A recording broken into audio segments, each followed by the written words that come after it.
PC gamers have a ton to look forward to this year. Hi folks, it's Falcon, and today on GameRakes, the top 30 PC games coming in 2020. Just as a quick disclaimer, no, we're not going to talk about the new Baldur's Gate or the new Elder Scrolls because it's very unlikely we'll be seeing those this year, so without further ado. At number 30 is Microsoft Flight Simulator, the first in a while. The last one we saw was back in 2014. This one will be leveraging Bing Maps data in order to be creating a incredibly accurate version of the world with photorealistic 3D models that are created with photogrammetry. Basically, for me, it's everything you could ask for with a new Microsoft Flight Simulator. It looks like it's shaking up to be an accurate sim with incredible graphics. It doesn't have a release date, but it is coming to PC and Xbox One sometime this year.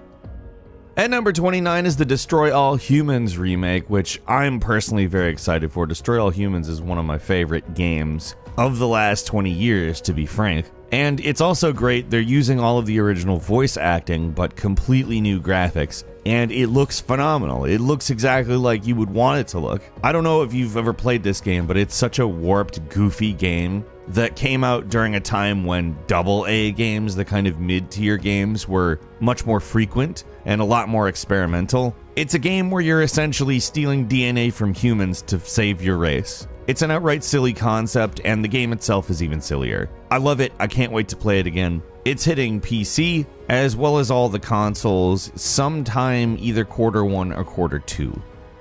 At number 28 is Phantasy Star Online 2, a game that, frankly, we really never thought we'd see. In Japan, they've been playing this game since 2012. Frankly, they're even playing it on Nintendo Switch as we speak. But we will be seeing this follow-up to what is frankly one of the greatest MMORPGs of all time. It's free to play, and it's something I'm excited to be doing on a totally official basis. I'll say it was probably a little bit more innovative back in 2012, but that doesn't mean it isn't just full of beauty and character and really fun to do anything in, frankly. It's a great game, which we'll be able to officially play now, in English. It's coming to Microsoft Windows as well as Xbox One in the spring or possibly early summer. We look forward to it. At number 27 is Wasteland 3, an upcoming RPG which was developed by In Exile Entertainment. It's a squad-based RPG with turn-based combat, and if you're unfamiliar with Wasteland, it's basically the series that inspired Fallout. Some of the original Wasteland developers worked on the original Fallout. Honestly, this is probably going to be good. It's kind of an old-school Fallout-looking game. I'm ready for that. It's hitting May 19th. At number 26 is Empire of Sin, a strategy game which is coming to us via Romero Games. You play a Chicago mobster, loosely based on real people during the Prohibition era. And in my opinion, that setup just sounds really interesting for a turn-based strategy game. And the combat in it is being described as XCOM-like. Honestly, that's a great idea. Whoever thought, let's do a turn-based strategy mobster game? I mean, seriously, that was a great idea. I cannot wait to play this. It's coming to pretty much all platforms. Obviously, we're talking about PC here, sometime in Q2 of this year. At number 25 is Senua's Saga Hellblade 2, which really looks to up the ante about every aspect of the game. I mean, we've really only seen an in-engine trailer that gave us some astounding looks at the kinds of rendering and animation we'll be seeing. We can only make the assumption that gameplay will be similar, although I have a feeling that the world itself will be significantly larger. The trailer we've been seeing looked like her hyping up a bunch of people to go to war. I'm personally really excited about this. I love the original Hellblade. I'm excited for this. It may launch with the new Xbox, but it is definitely coming to PC. At number 24 is Overwatch 2, which is a non-standard sequel. It's kind of a big expansion to Overwatch, but more interestingly speaking, it's got a story now. And fortunately, all existing cosmetics you have will carry over to the sequel. And if you're not intending on getting the sequel, you can still play Overwatch 1 with the Overwatch 2 people. It's receiving all the same PvP updates and other updates as well, although I don't know if it will receive the same graphical updates. Either way, it's really exciting, and it's cool to see them embrace a model that isn't necessarily completely outdating the original. Overwatch 2 is coming to all platforms, but particularly we're talking about PC today. Sometime this year, we don't have an exact date, but I mean, it was in pretty good shape back in November, so it probably won't be too long. We'll see if they're waiting to launch alongside the new consoles or not, probably sometime soon. At number 23 is LEGO Star Wars The Skywalker Saga, which is, yes, the complete saga as a LEGO Star Wars. All the humor, all the fun, all the frankly enjoyable gameplay of LEGO Star Wars spanning the entire 9-movie saga, which is really exciting. It's kind of the culmination of the LEGO Star Wars series, obviously. It's coming to everything, including Microsoft Windows, sometime this year. At 22, it's Tales of Arise, the latest in the Tales series, of course, a series of JRPGs, action RPGs to be specific, which will be bringing some developments to the battle system, as well as other elements of the game, as it was more or less an initiative to sort of evolve the series. It's a beautiful looking game too, using the Unreal Engine, and really just looking interesting to play. I'm super excited for it, I'll be checking it out, can't wait for more information on it. It's hitting pretty much all platforms, obviously PC, at some point this year. At number 21 is Gods and Monsters, a very clearly Breath of the Wild influenced game coming to us from Ubisoft, specifically the creators of Assassin's Creed Odyssey, which again makes sense, the Greek thing. It is very Greek oriented, but again looks very much like the new Zelda. Understanding these two aspects, I would say, like, if you could combine Breath of the Wild with Assassin's Creed Odyssey, that's probably what you're dealing with here. And as far as I'm concerned, that sounds wonderful. We don't have a date for it, but it is coming sometime this year. It's a must-play as far as I'm concerned. At number 20 is Outriders, a new co-op shooter from the developers of Gears of War Judgment and Bulletstorm. It's a 3-player game, so obviously it bears some similarities to Gears right off. This game has been kept kind of mysterious because it's basically fully sci-fi, very apocalyptic, and I think it's going to be really cool. We don't have an exact date, but Outriders is going to release in September. At number 19 is Total War Saga Troy, which is of course a Total War game set in Troy. It's interesting because they seem to be trying to merge a historical account of a Battle of Troy along with a sort of mythical one. There will be monsters, for instance, minotaurs, etc. So it feels like the lines are kind of blurry there, possibly to good effect. We don't have a specific date, but we will be seeing this game sometime this year. At number 18 is Death Stranding, a wholly unique game that came out on the PlayStation 4 last year in November. It is hitting the PC this year, and it's just a game that basically defies explanation, and yet, when you play it, seems familiar and even nostalgic in some weird ways. It's very much a Kojima game. I love it. It's definitely not necessarily for everyone, but an experience that I truly enjoy. Death Stranding is hitting PC in Q2 or Q3 of this year.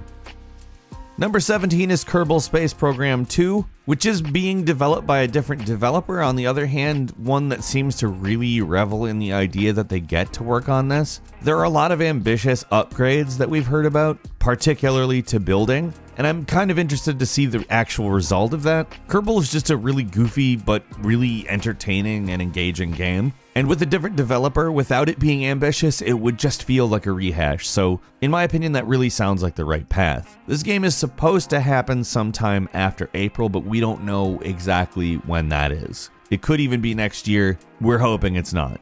At number 16 is Torchlight 3, a hack-and-slash action RPG that follows Torchlight Frontiers, which was a massively multiplayer online game, as was this intended to be. However, they grounded Torchlight 3 in a more linear approach, so we'll end up seeing what exactly kinds of changes that they made. In a lot of respects, it kind of seems as though it's going to be a upgrade of Torchlight 2, which is good. Torchlight 2 is great. We don't have a date for it. It's coming sometime this year. I mean, Torchlight rules. It's fun. I can't wait to play this. At number 15 is Crusader Kings 3, a 4X grand strategy game set in the Middle Ages. Essentially, you could look at this type of game as a dynasty simulator, and if that has you interested, I would highly recommend playing one of the previous games before this one. They're pretty in-depth, pretty detailed, and really fun. Crusader Kings 3 is hitting Windows sometime this year.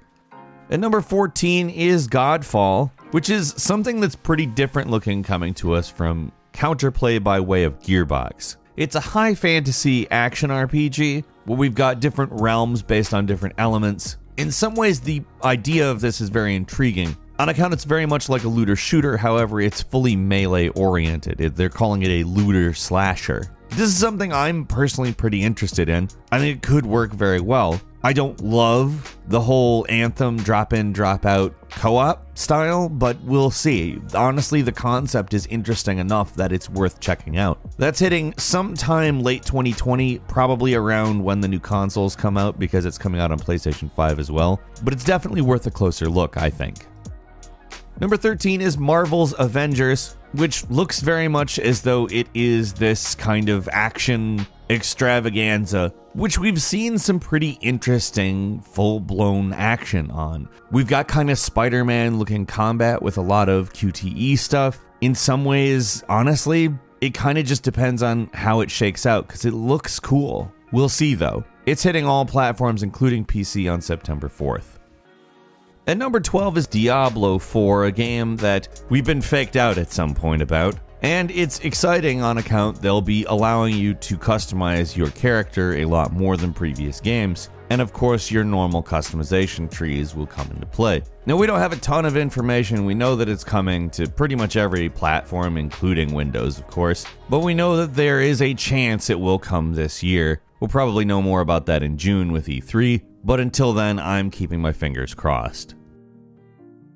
At number 11 is the Resident Evil 3 remake, which I don't know how you couldn't be excited for. It's basically getting the same treatment as Resident Evil 2. Because Resident Evil 3 is innately related to Resident Evil 2, some of it taking place before, some of it taking place after the events of Resident Evil 2, it looks very much like a continuation of what was done with the previous remake, which is great because the work they did for the Resident Evil 2 remake elevated that game to a level that it deserved it. It was a fantastic game, and technology and expectations have changed. That's perfect for Resident Evil 3 too. It's hitting on April 3rd. I'll be playing it. At number 10 is Halo Infinite. They've been developing this game since 2015, apparently, and everything we've seen of it really looks amazing. The game's built in a new engine called Slipspace, which they're pretty proud of. They've been talking about pretty often, and it's led to some speculation of various things. For instance, that the game is going to be open world, although it takes place on a Halo ring, so open world doesn't exactly mean open world. There's also a lot of speculation there may be a grappling hook in this game, which would not bother me in the least. I love grappling hook gameplay when it's done well. Halo Infinite is coming at some point this year. We don't know exactly when, but I'd guess it will coincide with the release of the new Xbox. At number 9, we've got Dying Light 2, which let's just go ahead and say we don't know exactly when it is coming out. But we do know that there's a lot more deep story-oriented elements that are blended into the mechanics of this game. That's probably the reason they've delayed it. However, it's still supposedly possible it's going to come out this year. And if you enjoyed the original Dying Light, that's a really good piece of news. There's apparently double the parkour, paragliders, grappling hooks, stuff that I'm just ready to play, and we have to wait. Still supposedly this year, though. Number 8 is Elden Ring, the collaboration between George R.R. Martin and From Software. This is an open-world Dark Souls game, basically, and that's a very interesting prospect on account. While pretty open, they tend to be fairly linear games. This is, in some ways, kind of, I think, a test to see exactly how workable that is, and I can't figure out a better way to have done something like that than collaborating with George R.R. Martin. We don't have a date for this. It's supposedly coming this year. I don't know why you wouldn't be excited about this as a fan of either George R.R. Martin or Dark Souls. I certainly am. At number 7, it's Vampire the Masquerade Bloodlines 2, which is an action RPG where you create a vampire character, select a background, and go out and do vampire stuff. You need blood, you have to feed on people, and it takes place in Seattle during Christmas. Let's just go ahead and say this kind of sounds pretty awesome. The original really didn't do well, not necessarily critically speaking, but commercially. So to see this happen is awesome. We don't have an exact date, but it's coming this year sometime. And number 6 is Watch Dogs Legion, which is basically Watch Dogs set in a future where Brexit has turned Britain into a police state. Honestly, that sounds like a really good idea for a setting, and considering how much better Watch Dogs 2 is than Watch Dogs 1, I'm quite excited to see it. We don't have a date, but it is coming sometime this year. I'm looking forward. And number 5 is Rainbow Six Quarantine, which in a lot of ways gives the vibes of a more sci-fi oriented game. It has to do with an alien parasite, and it looks like a co-op experience in which you basically have to fight your way out of various parasite sites. To me, it sounds a lot like Rainbow Six Siege plus aliens. Maybe with 3-person squads, maybe with more, I don't know exactly, but it looks cool. It's supposedly going to hit sometime in Q1 or Q2 of this year. I would expect more news on that very soon for that to be the truth. We'll see.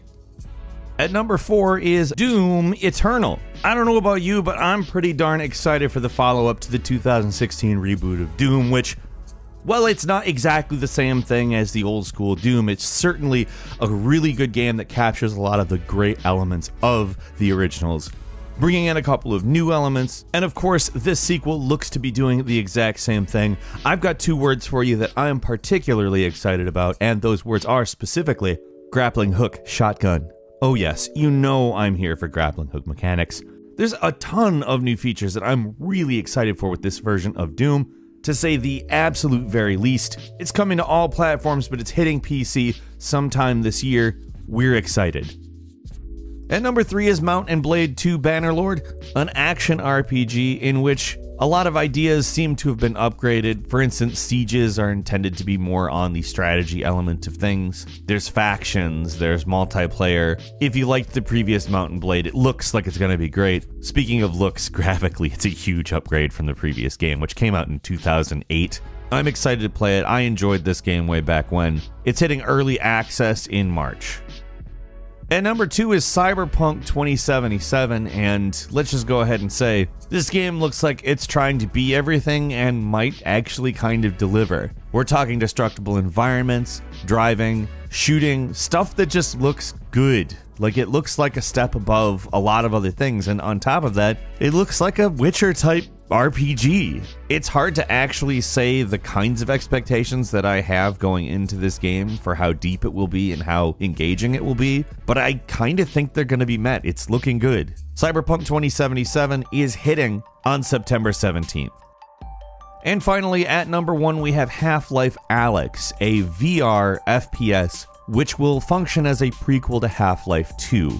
Now, we don't have a lot more info besides that. We've seen some gameplay. It does look very intriguing. There are some elements that seem genuinely interesting that are VR incorporated, and this could be the thing that finally sort of legitimizes VR. It's a full game, supposedly over 30 hours, and I'm excited for it. I look forward to playing it. That's hitting in March. A couple of bonus games for you are Trials of Mana, which is essentially a remake of an old Super Nintendo game that I'm excited to play personally. I loved the old game. I'd love to see how they've changed it, what they've left. That's hitting April 24th. Hollow Knight Silk Song, which is a Metroidvania action-adventure, and a sequel to Hollow Knight, which was a very cool game. This looking much more expansive and broad and pretty, for that matter. Ori and the Will of the Wisps, another game along those same lines, a sequel to Ori and the Blind Forest, which was a phenomenal game in its own right. This looks to expand the concept much further than the Forest, giving us a lot more variety in terrain. Disintegration, a game set in the supposed near future of a sci-fi apocalypse, setting you in PvP multiplayer against other pilots and crews as you're obviously attempting to survive in an awful, awful, awful situation. That's coming sometime this year. Next is Oddworld Soulstorm, a reimagining of Abe's Exodus. Frankly, it looks great. Looks like we retain the types of gameplay that the original had. Carry On, which is a game that I am so excited for. A reverse horror game where you play as an amorphous creature absorbing everything around you, which is hitting sometime this year. And finally, Medal of Honor Above and Beyond, which is a new Medal of Honor game. It's a VR game, and it might be great, it might not be, I have no idea at this point. But I am excited to see Medal of Honor make a comeback. That's all for today. We got a lot coming this year. What are you excited for? Leave us a comment. Let us know what you think. If you like this video, please click like. If you're not subscribed, now's a great time to do exactly that. We upload brand new videos every day of the week, and the best way to see them first is, of course, a subscription. So click subscribe, and don't forget to enable all notifications. As always, we thank you very much for watching this video. I'm Falcon. You can follow me on Twitter at FalconTheHero, and we'll see you next time right here on GameRanks.